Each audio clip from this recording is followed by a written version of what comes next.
다 함께 새롭게 번역된 사도신경으로 우리의 신앙을 고백하겠습니다. 나는 전능하신 아버지 하나님, 천지의 창조주를 믿습니다. 나는 그의 유일하신 아들, 우리 주 예수 그리스도를 믿습니다. 그는 성령으로 잉태되어 동정녀 마리아에게서 나시고 본디오 빌라도에게 고난을 받아 십자가에 못 박혀 죽으시고 장사된 지 사흘 만에 죽은 자 가운데서 다시 살아나셨으며 하늘에 오르시어 전능하신 아버지 하나님 우편에 앉아 계시다가 거기로부터 살아있는 자와 죽은 자를 심판하러 오십니다.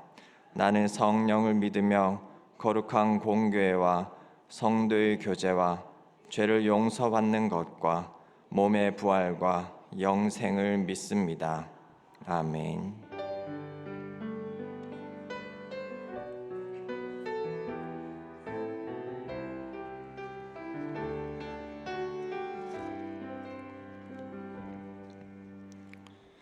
찬송가 302장을 다 함께 찬양하시겠습니다. 찬송가 302장입니다. 찬송 후에 김명애 권사님께서 기도해 주시겠습니다.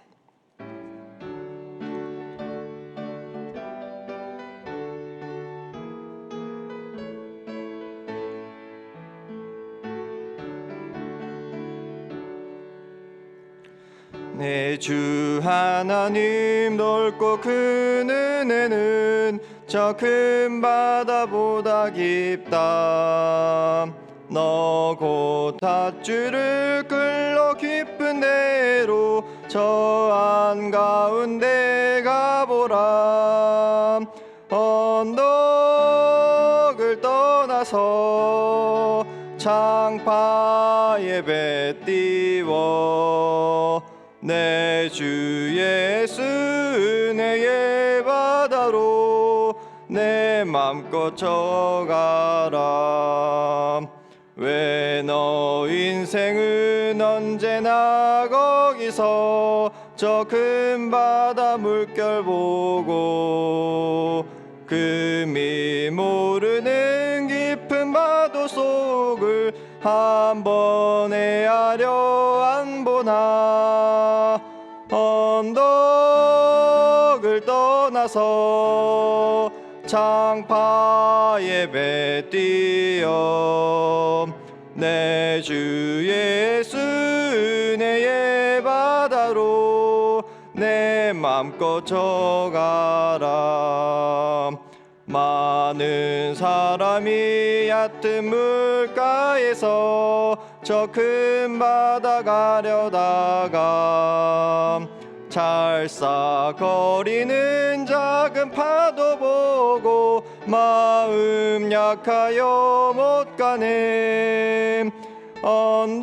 언덕을 떠나서 창파에 배 띄워 내 주 예수 은혜의 바다로 내 맘껏 져가라. 자 곧 가거라 이제 곧 가거라 저 큰 은혜 바다 향해. 자 곧 내 노를 저 깊은 데로 가라 망망한 바다로. 언덕을 떠나서 창파에 배 띄워 내 주 예수 은혜의 바다로 내 맘껏 져가라.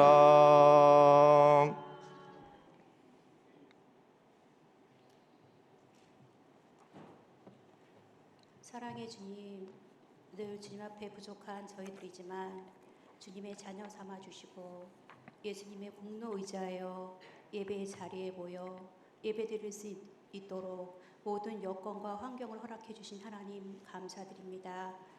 연로하신 믿음의 선배님들 하나님 젊은 날 그분들의 헌신과 눈물의 기도가 부흥의 원동력이 되어 지금까지 부흥 발전하게 하심을 감사드립니다. 우리 어르신들 이 더위 잘 이기게 하시며 치매에 걸리지 아니하도록 하나님 지켜 주시옵소서. 육신의 연약함으로 고통받고 있는 우리 성도님들 계십니다. 어서 속히 회복되게 하시며 예배의 자리에 나와 함께 예배 드릴 수 있도록 인도하여 주시옵소서. 이번 주일부터 청년부 수련회가 시작됩니다. 준비하시는 전도사님과 선생님들 건강 지켜주시며 성령 충만함을 허락하여 주셔서 준비하시는 모든 과정들이 순조롭게 하여 주시고 수련회 시간마다 성령님의 임재하심을 경험할 수 있는 큰 은혜의 시간 되게 하여 주시옵소서. 하나님, 이 시간 주님의 귀한 말씀 받습니다. 말씀 전하시는 전도사님 성령 충만케 하여 주시옵시고 말씀을 받는 저희들 말씀을 받고 깨닫게 하시며 하나님 나라 확장에 힘쓸 수 있는 저희들 되게 하여 주시옵소서. 거룩하신 예수님의 이름으로 기도드렸습니다. 아멘.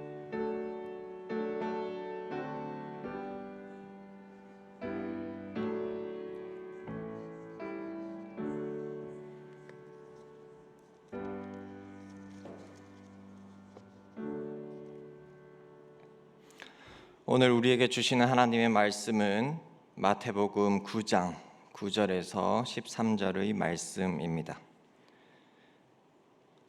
마태복음 9장 9절에서 13절의 말씀은 신약 성경 13쪽에 있습니다.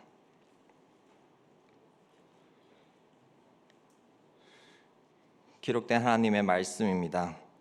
예수께서 그 곳을 떠나 지나가시다가 마테라 하는 사람이 세관에 앉아 있는 것을 보시고 이르시되 나를 따르나 하시니 일어나 따르니라.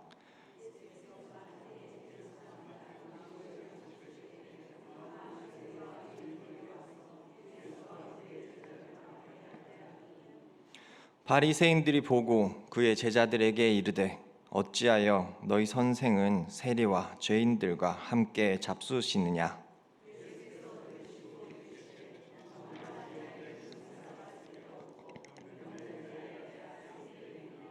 함께 읽겠습니다. 너희는 가서 내가 긍휼을 원하고 제사를 원하지 아니하노라 하신 뜻이 무엇인지 배우라. 나는 의인을 부르러 온 것이 아니요 죄인을 부르러 왔노라 하시니라. 아멘. 기도하겠습니다. 하나님 참 감사드립니다. 뜨거운 햇빛이 내려지는 8월 우리가 이 예배당에 함께 모여서 하나님의 말씀을 듣고 또 찬양 드리고 기도할 수 있음에 참으로 감사드립니다. 우리가 오로지 주님 앞에서 나의 모든 것을 내어놓고 주님께 맡기기를 원합니다. 나의 삶 가운데 부족하거나 어려움이 있을 때 조금 더 주님을 의지할 수 있도록 도와주시옵고 내가 좀 더 주님의 그 뜻을 따라서 이해할 수 있는 지혜와 은혜를 베풀어 주시옵소서. 이 자리에 나올 때 또 봉헌 예물도 나의 마음과 온 정신을 다 함께 주님께 드리기 위해 나아왔습니다. 드려진 예물들 주님께서 기쁘게 받아주시옵고 우리를 통하여서 보여주실 일들을 주님의 뜻 가운데로 보내주실 수 있는 함께 하실 수 있는 동행해 주실 수 있는 주님 그 길을 인도해 주실 수 있도록 우리를 돌보아 주시옵소서. 감사합니다. 예수 그리스도의 이름으로 기도합니다. 아멘. 오늘 말씀 제목은 누가 죄인인가입니다. 어디서 들어보셨던 단어라고 생각이 됩니다. 문장이죠. 누가 죄인인가라는 질문이 만약 여러분들에게 던져진다면 여러분은 어떤 대답을 하실 수 있으십니까? 이 문장은 뮤지컬 혹은 영화 영웅이라는 곳에서 안중근 의사의 말을 이었습니다. 이 의사의 말은 누가 죄인인가라고 물을 때 우리에게는 어떤 모습으로 어떤 의미로 받아들여지십니까? 그 안중근 의사는 죄인의 입장에 있었습니다. 죄인의 입장에서 재판장에서 앞자리에 모든 사람들을 내려놓고 판사와 검사들, 변호사들을 두고 또 그 안중근 의사를 그리고 그와 함께 재판받는 죄인들을 향해 손가락질하는 사람들을 앞에 두고 있었습니다. 그런데 거기서 담대하게 외쳤던 대사들이 있습니다. 그 긴 대사들은 저희가 지금 이 순간에 나눌 수는 없지만 아마 여러 매체들을 통하여서 접한 적이 있을 것이라고 생각이 됩니다. 누가 죄인인가? 라고 물었을 때 자신도 죄인이지만 자신이 죄인이게 된 그런 행동에 어떤 이유들을 설명하는 장면이 있었습니다. 그리고 그 장면들을 떠올려 볼 때 현재의 우리는 그 당시의 사건에서 누가 죄인이냐고 판단할 수 있겠습니까? 지금 그 상황을 다시 돌아본다면은 그때의 상황으로 들어가 볼 수는 없지만 이미 우리는 누가 죄인인지 알 수 있을 겁니다. 그리고 우리는 다 같이 그렇게 이야기를 할 수 있을 겁니다. 누구도 그 안중근 의사가 죄인으로서 그 심판대에 재판대에 오름이 마땅했다고 말할 수가 없을 겁니다. 역사적인 상황과 그리고 여러 가지 객관적인 사실들을 점차 알게 된다면은 그 도덕적인 안중근 의사가 했던 도덕적인 죄에 대한 책임을 떠나서 볼 수 있게 됩니다. 죄에 대한 물음이 더 이상 지금의 우리에게는 의미가 없게 될 수도 있는 경우가 있다는 것이지요. 당시에는 그 죄를 묻기 위해 안중근 의사를 그 재판장에 세웠지만 지금 이 대한민국에서는 그 누구도 안중근 의사의 죄를 묻기 위해 재판장에 세워놓지 않습니다. 오히려 그 역사 속의 위인으로 의사라고 칭하면서 기억하고 또 그의 증언들을 통하여서 그의 삶을 나누기도 합니다. 오늘 본문의 말씀에서도 그런 증인의 삶을 살아가는 한 명의 인물이 등장합니다.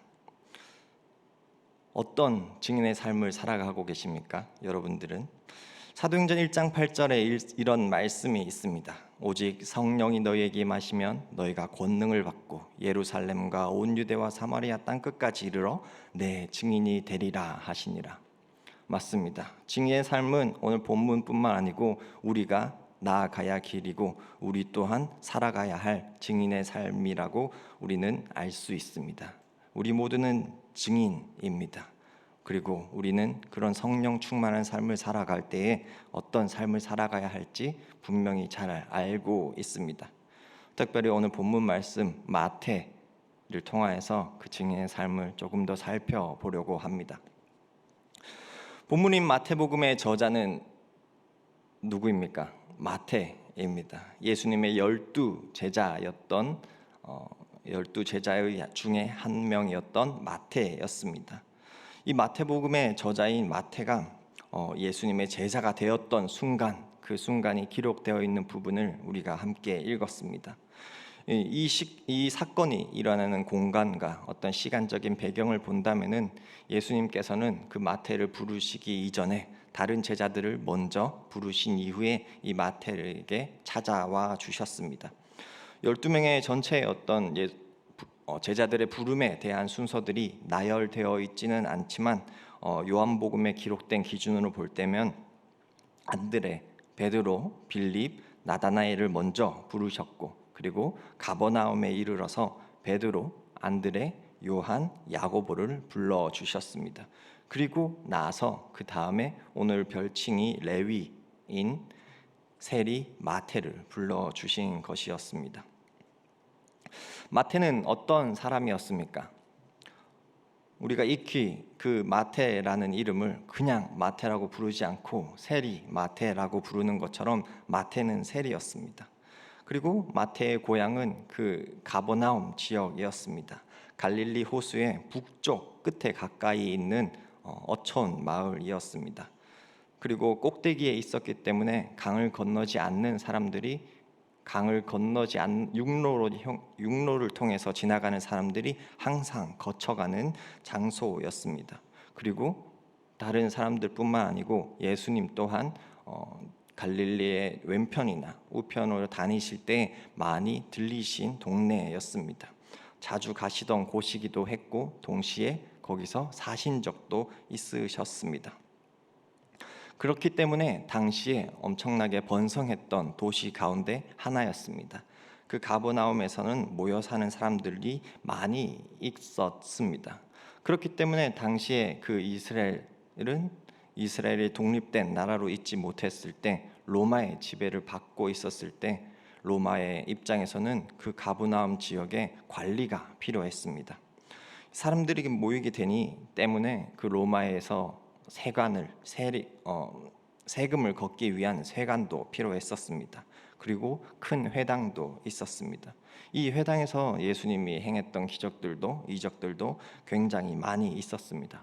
백부장의 하인의 기적이라든가 베드로의 장인 혹은 사인이 메고 왔던 어떤 친구를 회복시켜 주신 일들이 있습니다. 현재는 이 가버나움 지역에는 현재 이 본문의 현재에서는 이 활발한 도시였던 가버나움에서 세간에 앉아 있던 한 사람이 있었습니다. 바로 오늘 본문의 세리 마태였습니다. 복음서의 다른 본문에도 나와 있듯이 마태는 레위라는 이름도 가지고 있었습니다. 레위라는 뜻은 연합하다라는 뜻을 가지고 있습니다. 하지만 이 모습에서는 사실 우리가 연합함을 느낄 수는 없었습니다. 이때까지는 말입니다.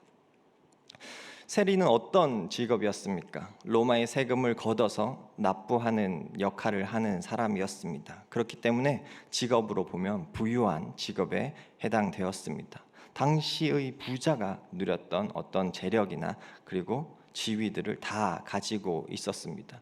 하지만 다른 부자들과는 다른 모습이었습니다. 왜냐하면 자수성가한 어떤 근면성실한 그런 모습을 가진 부자가 아니었기 때문입니다.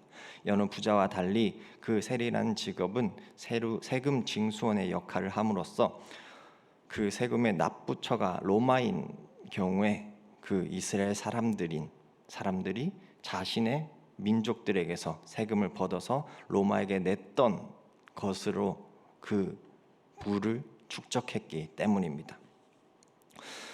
세리 종류가 크게 두 분류로 나뉩니다. 한 종류는 일반적인 세금을 징수하는 세리였습니다. 정해진 수입세 외에 일반 세금들이 있었기 때문에 이들은 이 유대인들을 갈취하는 것은 어려웠습니다. 정해진 세금들이 있었기 때문에. 그래도 그들의 지위를 이용해서 음식이나 어떤 생필품 등을 더 뜯어내는 경우가 있었다고 합니다.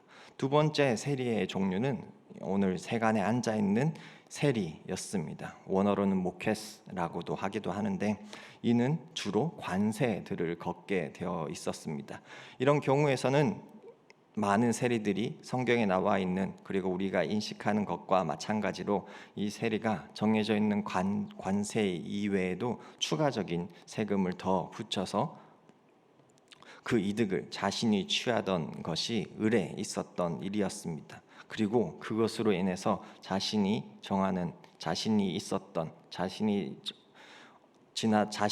맡고 있는 그 관세를 통과하는 곳을 더욱더 그 위치를 공고히 지킬 수 있었습니다.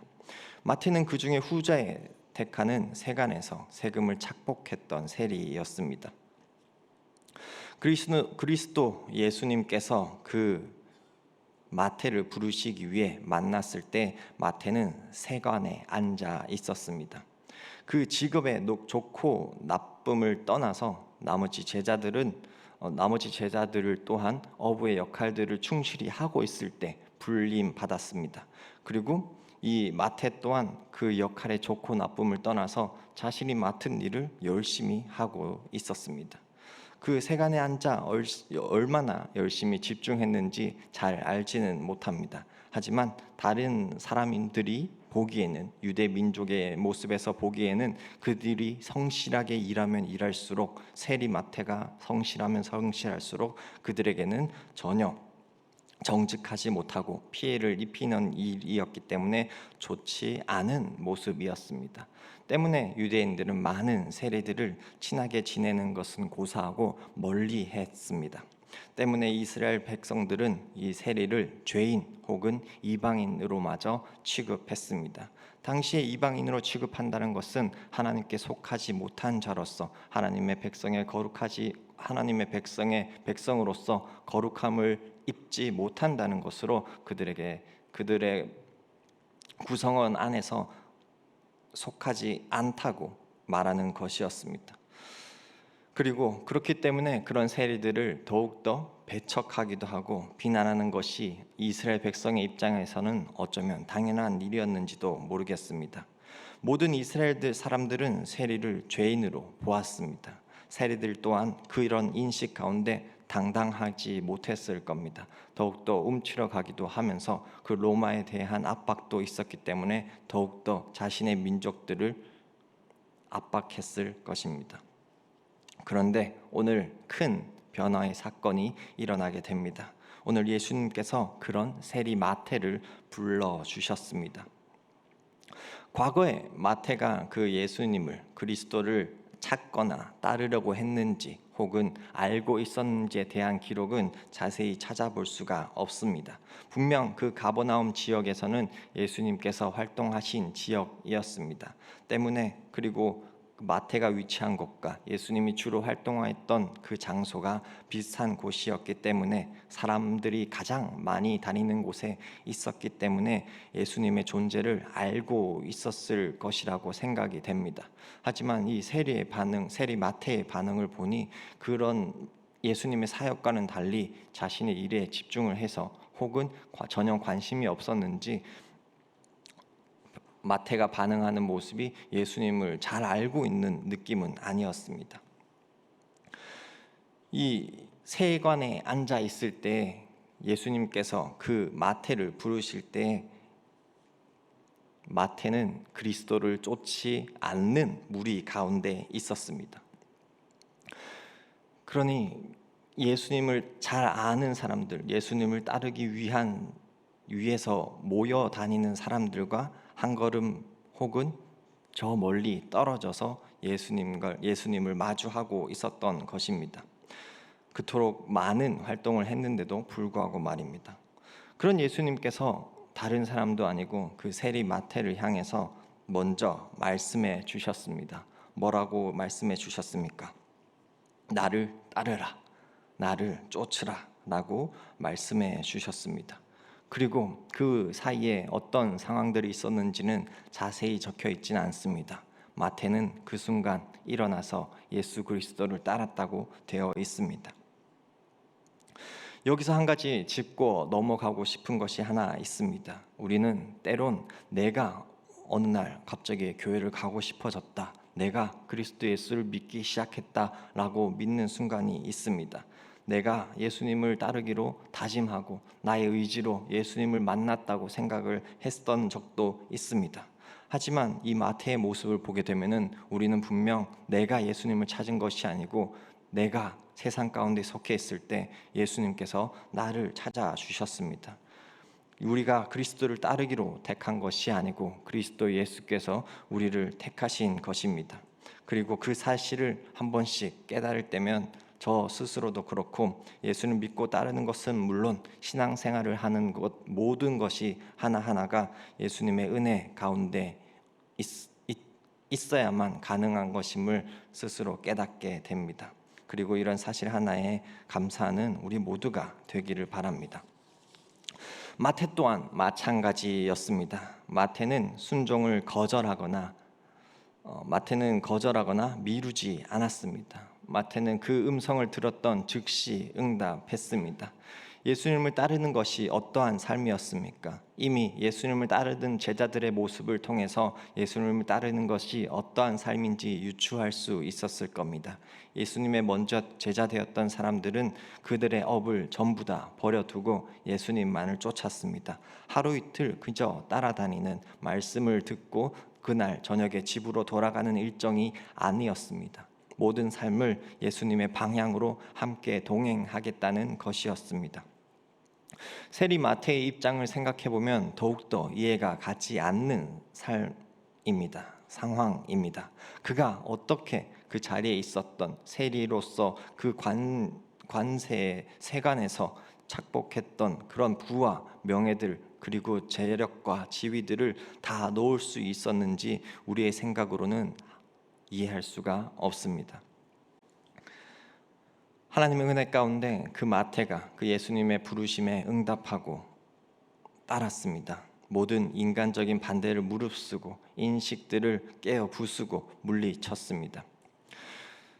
그리고 한 가지 신기한 것은 성경 속의 모든 제자들의 모든 행적들이 기록되어 있는 것은 아니지만 이따금씩 예수님의 어부였던 제자들이 가끔씩은 그 어부의 삶으로 돌아가는 모습을 보게 됩니다. 하지만 성경 속에 이 마태가 다시 세간에 앉거나 어슬렁거리는 모습은 기록되어 있지 않습니다. 마태가 얼만큼 그 순종의 이후의 삶이 그 예수님을 닮아가는 삶이었는지 다시 한 번 더 생각하게 되는 장면입니다.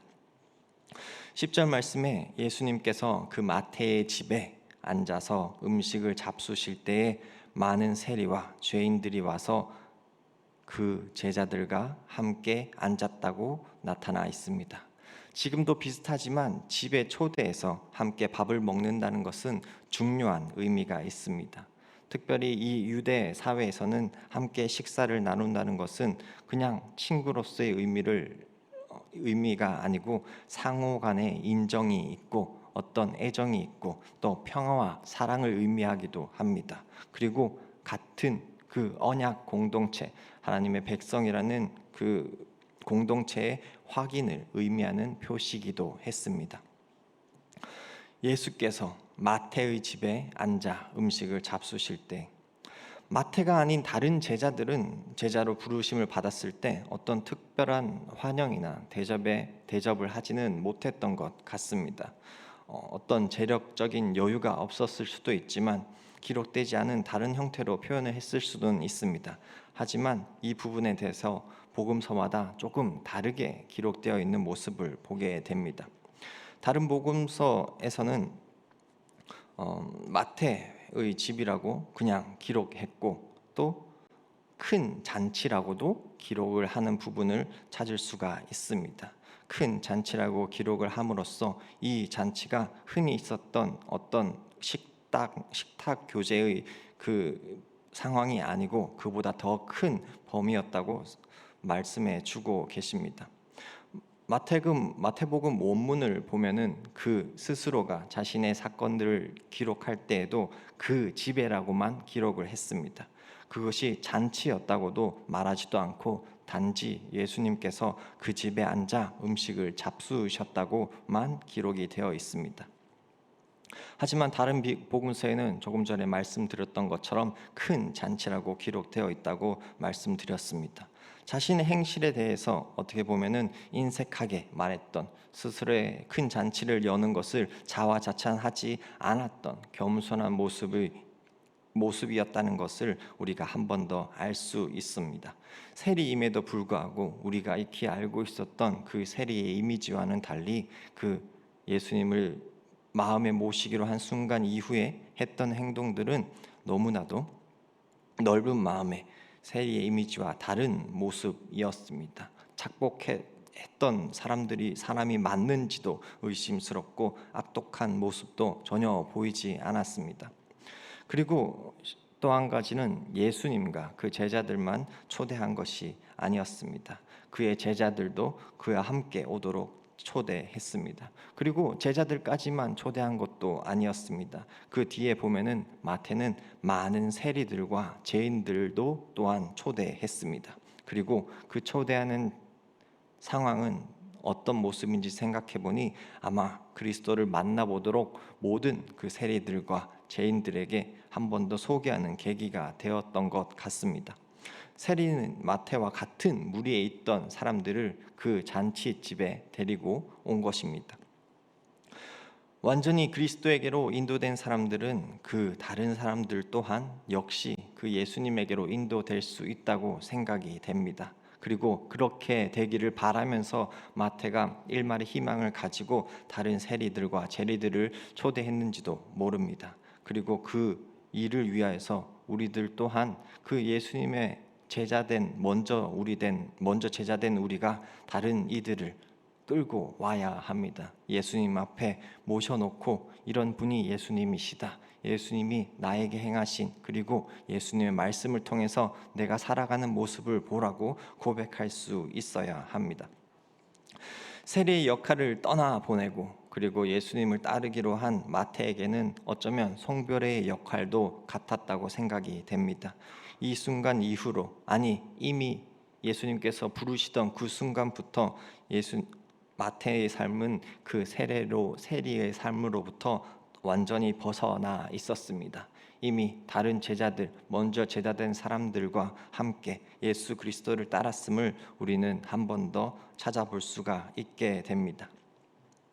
11절 말씀에 이렇게 기록이 되어 있습니다. 바리새인들이 보고 그의 제자들에게 이르되 어찌하여 너희 선생은 세리와 죄인들과 함께 잡수시느냐.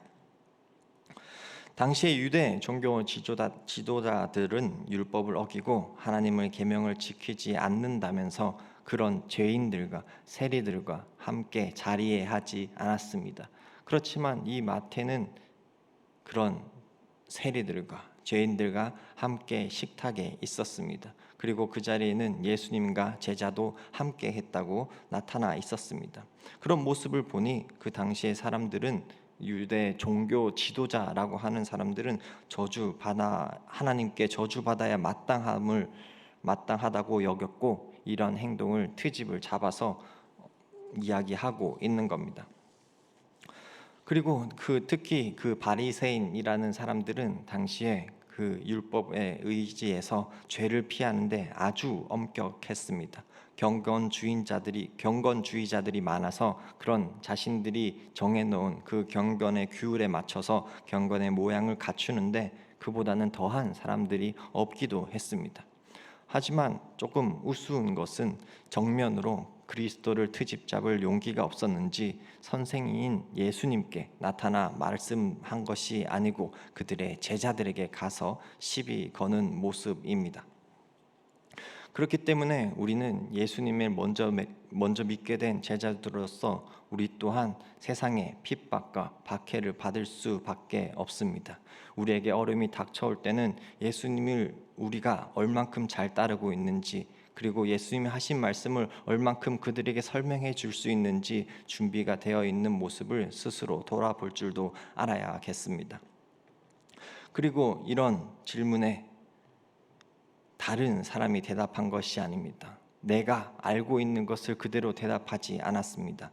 누가 죄인인가라는 질문에 그 제자들이 먼저 대답하지 않았습니다. 오직 말씀에 기록된 대로 그에 대한 답변을 예수님께서 먼저 해 주셨습니다. 그 답변이 12절, 13절 말씀에 기록이 되어 있습니다. 건강한 자에게는 의사가 쓸데없고 병든 자에게야 쓸데있느니라. 그리고 너희는 가서 내가 긍휼을 원하고 제사를 원하지 아니하노라 하신 뜻이 무엇인지 배우라. 나는 의인을 부르러 온 것이 아니요 죄인을 부르러 왔노라 하시니라.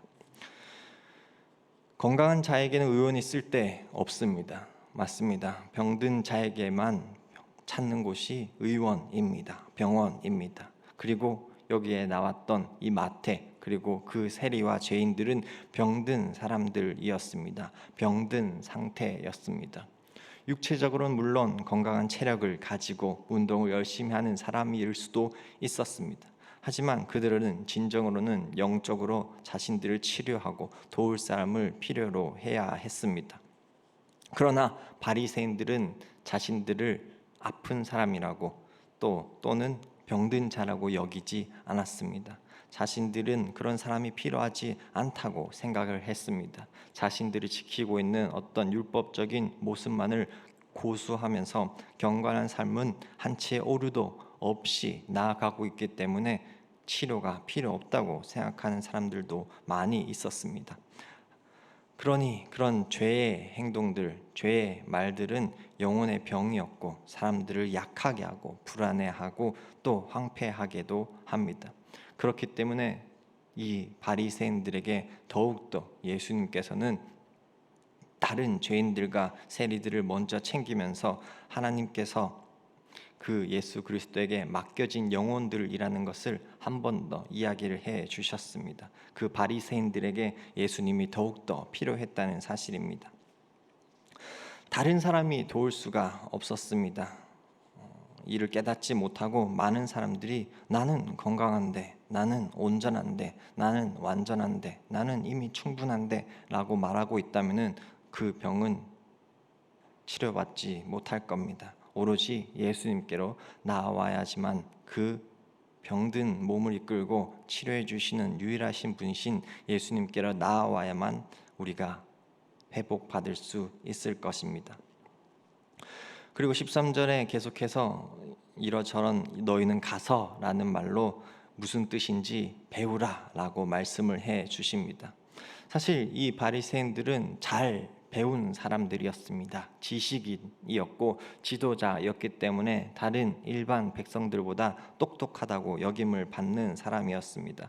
성경에 능통하다고 하면서 경건한 생활을 잘 누리고 있다고 말하면서 그들은 하나님의 사랑을 전파하는, 이웃에 대한 사랑을 게을리하는 그런 모습도 많이 볼 수 있었습니다. 외적인 형식의 모양만 갖추고 그들이 스스로 만족하고 있었던 것입니다. 그래서는 아무 소용이 없다고 가서 배우라고 예수님께서 그들을 향해서 말씀해 주십니다. 그리고 이어서 중간에 긍휼 이후에 제사를 원하지 않는다라는 말도 있습니다. 제사를 원치 않는다라는 말이 무슨 의미입니까? 이 말에 대해서도 주의를 기울여야 합니다. 우리가 제사라고 하는 것은 이 성경에서 기록된 제사는 예배입니다. 그러니까 이 부분만 본다면은 예배를 원치 않노라라고 한다는 의미로 받아들일 수도 있습니다. 예배가 필요 없지 않습니다. 전혀 그렇지 않겠습니다. 이런 여기서 말하고자 하는 의미는 그런 바리새인들, 그러니까 그 율법을 잘 지키고 있다고 하는 사람들이 말했던 종교적인 의식과 그런 체계들만을 잘 지키고 있는 사람들에게 해주는 말이었습니다.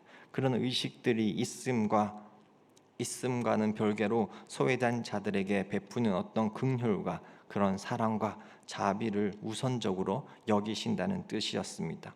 긍휼과 제사는 둘 다 필요하고 선한 것이 맞습니다. 하지만 긍휼 없이 제사만 이루어진다면은 때론 무의미한 경우도 있기 마련입니다. 그렇기 때문에 우리는 그 제사가, 그 예배가 삶의 예배로 전파되어야 하고 이 교회 공동체 안에서만 끝나는 것이 아니고 세상 가운데서도 그리스도의 삶을 나타낼 수 있어야 하겠습니다. 이 제사, 그러니까 이 예배의 의미는 인간에게 베푸신 그 하나님의 긍휼하신 은혜와 그 사랑에 대해서 감사와 찬양으로 하나님께 영광을 돌리는 시간입니다.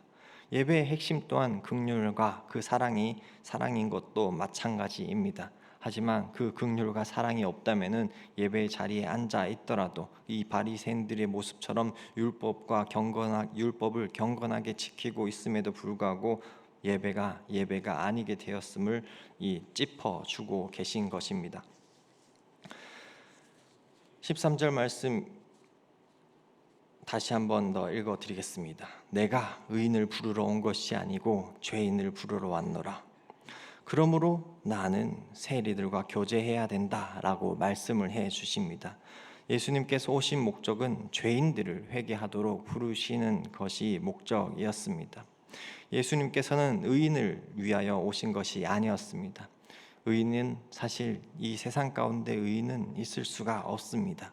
모두가 죄인입니다. 그렇기 때문에 예수님께서는 모두를 부르러 오신 겁니다. 우리 또한 마찬가지고 이 세상 가운데 거하는 모두도 죄인입니다. 우리는 모든 인간들은 어떤 의인과 죄인 가운데 구분선이 있다고 말씀해 주신 것이 아닙니다. 이 죄인들을 지칭한 것은 자칭 의인들을 향하여서 너희들이 의인이라고 생각하지 말고 너희 또한 죄인이기에 오로지 그 예수 그리스도의 말씀을 따르라고 말씀해 주신 것입니다. 그리고 그렇게 버려진 죄인들, 세리의 마태와 같은 사람들, 다른 죄인들, 그리고 바리새인이라고 하는 자칭 의인이라고 하는 죄인들까지 예수님은 모두 부르러 오셨습니다. 그 부르심은 구원하시기 위함이었습니다. 누가복음에서는 죄인을 불러 회개시키러 왔다라고 기록되고 있습니다. 우리는 그러면은 이 오늘 말씀을 통하여서 누가 죄인인가라는 질문에 어떤 대답을 할 수 있습니까? 그리고 우리는 무엇을 할 수 있습니까? 만약에 혹시라도 아직까지 세리 마태를 향해서 손가락질하고 있지는 않습니까? 누가 죄인인지 찾는 것은 그만두어도 괜찮을 것 같습니다. 먼저 나를 돌아보고 그런 죄인의 모습을, 자칭 의인의 모습을 벗어나서 온전한 그리스도인의 삶을 살아갈 수 있는 우리 광릉내교회 성도 모든 여러분들이 되기를 원합니다. 기도하겠습니다. 하나님 아버지, 참 감사드립니다. 우리가 오늘 세리마태를 부르신 그 예수 그리스도의 음성을 듣고 이 자리에 나와 있습니다. 우리는 모두 죄인입니다. 죄인된 우리들은 그 하나님의 사랑을 깨달아 알기 원해 이 자리에 나와 있습니다.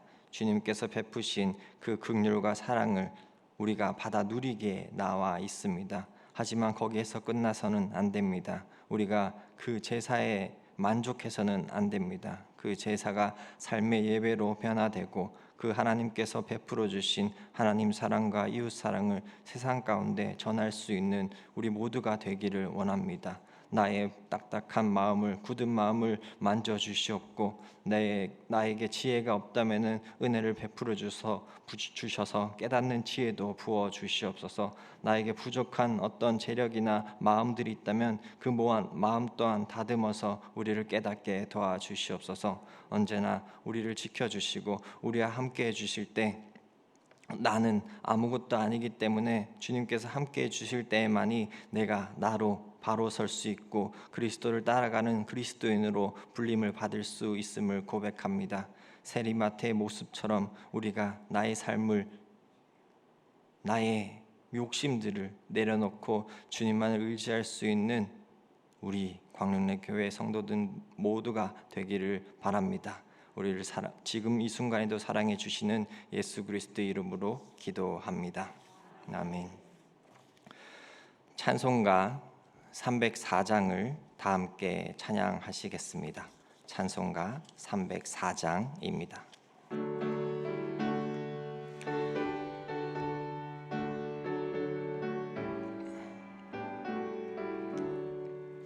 그 크신 하나님의 사랑 말로 다 영영 못하네. 저 높고 높은 별을 넘어 낮고 낮은 땅 위에 죄범한 영혼 구하려 그 아들 보내사 화목제물 삼으시고 죄 용서하셨네. 하나님 크신 사랑은 증량다 못하네. 영원히 변치 않는 사랑 성도여 찬양하세. 괴로운 시절 지나가고 땅 위에 영화쇠할 때 주 믿지 않던 영혼들은 큰 소리 외쳐 울어도 주 믿는 성도들에게 큰 사랑 베푸사 우리의 죄 사했으니 그 은혜 잊을까. 하나님 크신 사랑은 증량다 못하네. 영원히 변치 않는 사랑 성도여 찬양하세. 하늘을 두루마리 삼고 바다를 한없는 하나님의 사랑 다 기록할 수 없겠네. 하나님의 크신 사랑 그 어찌 다 쓸까. 저 하늘 높이 쌓아도 채우지 못 못하리. 하나님 크신 사랑은 측량 다 못하네. 영원히 변치 않는 사랑 성도여 찬양하세.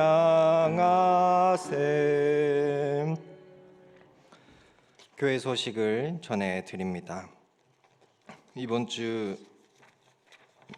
주일부터 청년부 수련회가 있습니다. 위에서 기도해 주시길 바랍니다. 이번 주 주일 오후 4시에는 진접 주민과 함께하는 예술융합치유 휘락음악회도 함께 있습니다. 많은 참여 바랍니다.